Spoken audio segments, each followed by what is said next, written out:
तो फ्रेंड्स, हम लोगों ने पिछली वीडियो में देखा था कि परिचय के बारे में कब, कहाँ और कैसे और क्यों पाठ 1। तो आज उसी से संबंधित कुछ हम लोग प्रश्न देख लेते हैं जो आपके आने वाली परीक्षाओं के लिए महत्वपूर्ण होंगे। तो पहला है, हम अतीत में किन किन के बारे में जानकारी हासिल कर सकते हैं। यानी कि हम अतीत के बारे में अगर अध्ययन करें तो किसके किसके बारे में हमें जानकारी प्राप्त होगी। तो इसका उत्तर है कि हम अतीत में शिकारियों यानी कि आखेटकों, पशुपालकों, कृषकों, शासकों, व्यापारियों, पुरोहितों, शिल्पकारों, कलाकारों, संगीतकारों या फिर वैज्ञानिकों के जीवन के बारे में जानकारी हासिल कर सकते हैं। देखिए, ये सारे उनके काम से संबंधित था, तो उनके काम से ही संबंधित होने के कारण उनका नाम रखा गया।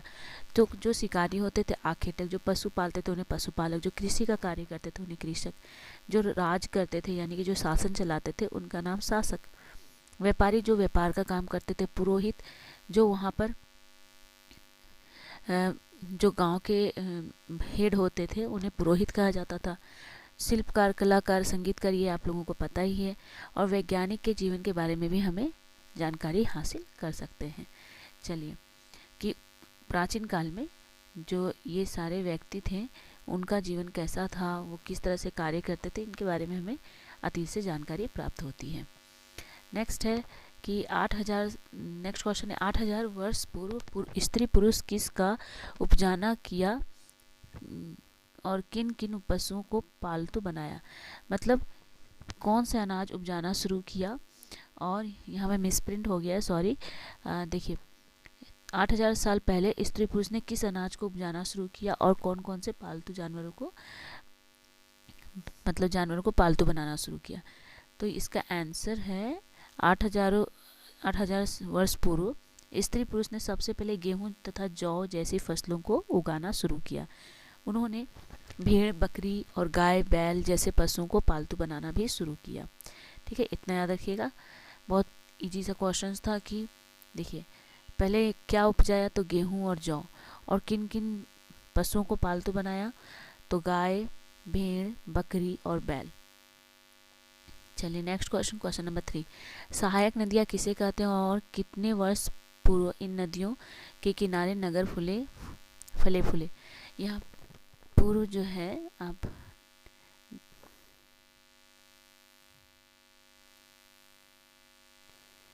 एक मिनट,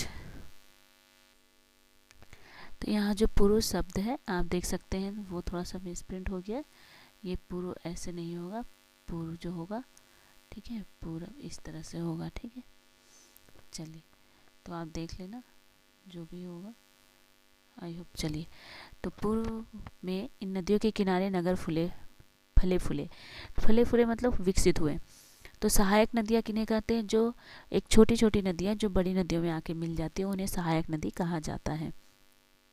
4700 वर्ष यानी कि 4700 वर्ष पूर्व इन्हीं नदियों के किनारे कुछ आरंभिक नगर भी फले फूले मतलब विकसित हुए थे।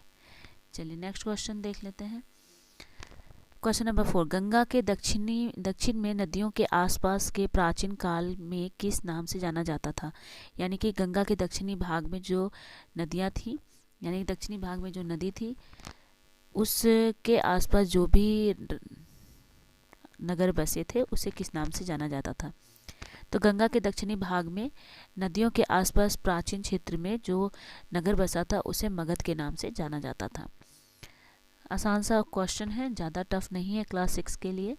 नेक्स्ट है क्वेश्चन नंबर 5, लोगों ने द्वीप के एक हिस्से से दूसरे हिस्से तक यात्रा की। तो किस द्वीप का, तो लोग कैसे करते थे यात्रा, तो लोगों ने सदैव उपमहाद्वीप के एक हिस्से से दूसरे हिस्से तक की यात्रा की। अब है नेक्स्ट है, किन किन जगहों का यात्रा जोखिम भरा होता था। उस समय प्राचीन काल में कौन कौन से ऐसी यात्राएं होती थी जो बहुत ही ज़्यादा जोखिम भरी होती थी। तो कभी कभी हिमालय जैसे ऊंचे पर्वतों, पहाड़ियों, रेगिस्तानों, नदियों तथा समुद्रों के कारण यात्रा बहुत जोखिम भरा होता था और लोगों को बहुत कठिनाई होती थी इन सब जगहों पर यात्रा करने में। क्वेश्चन नंबर 7, व्यापारी मूल्यवान वस्तुओं को लेकर किस चीज़ से यात्रा करते थे। ठीक है, मतलब अपने साथ मूल्यवान वस्तुएं लेकर चलते थे, तो कौन सी चीज़ें लेकर यात्रा करते थे।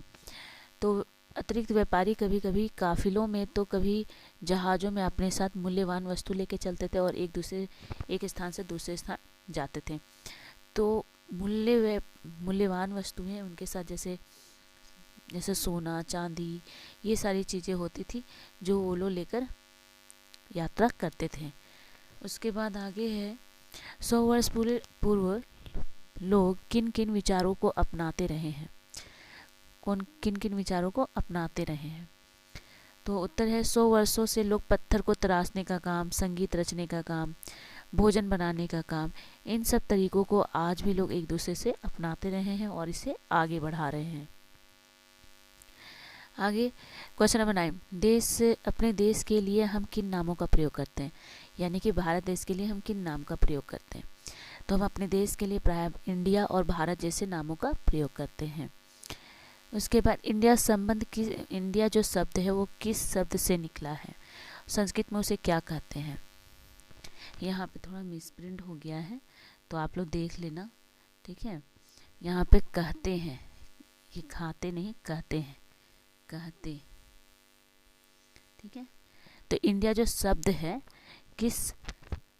इंडिया शब्द किस शब्द से निकला और संस्कृत में उसे क्या कहते हैं? तो इंडिया शब्द इंडस से निकला है, जिसे संस्कृत में सिंधु कहा जाता है। जिसे संस्कृत में क्या कहते हैं? सिंधु कहते हैं। नेक्स्ट क्वेश्चन है अतीत की पुस्तकों थोड़ा सा मिसप्रिंट है,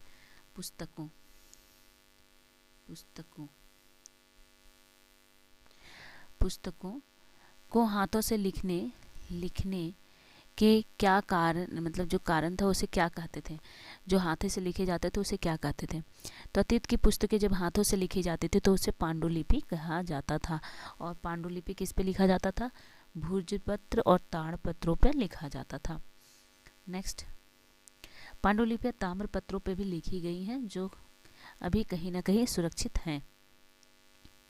नेक्स्ट है पांडुलिपियां कहाँ मिलती हैं? तो पांडुलिपियां आज अगर उससे हम लोग पुरातत्वविद जो खोजते हैं तो उन्हें मिलती मंदिरों और विहारों के में स्तूपों में प्राप्त हो सकती है। यहाँ पे स्तूपों में प्राप्त हो सकती है, स्तूप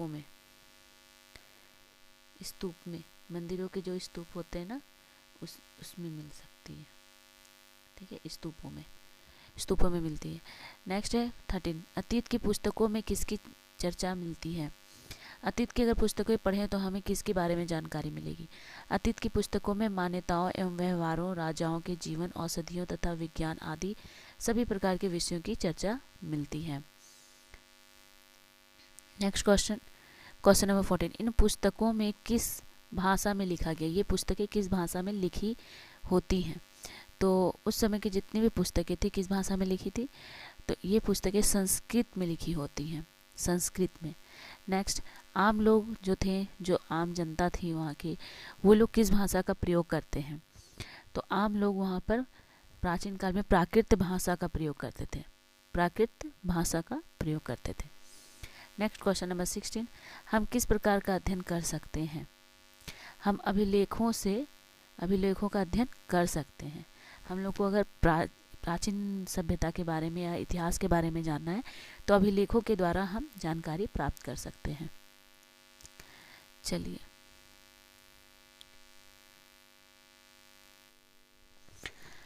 सो फ्रेंड्स, आपको ये वीडियो पसंद आया होगा। तो आज ये एक चैप्टर मैंने आपका कंप्लीट करा दिया और फिर नेक्स्ट वीडियो में हम लोग नेक्स्ट चैप्टर्स के साथ आएंगे। और आप लोग प्लीज़ इसका नोट्स ज़रूर बनाएं ताकि आपको इसके लिए हेल्प मिल सके इस वीडियो से। तब तक के लिए बाय।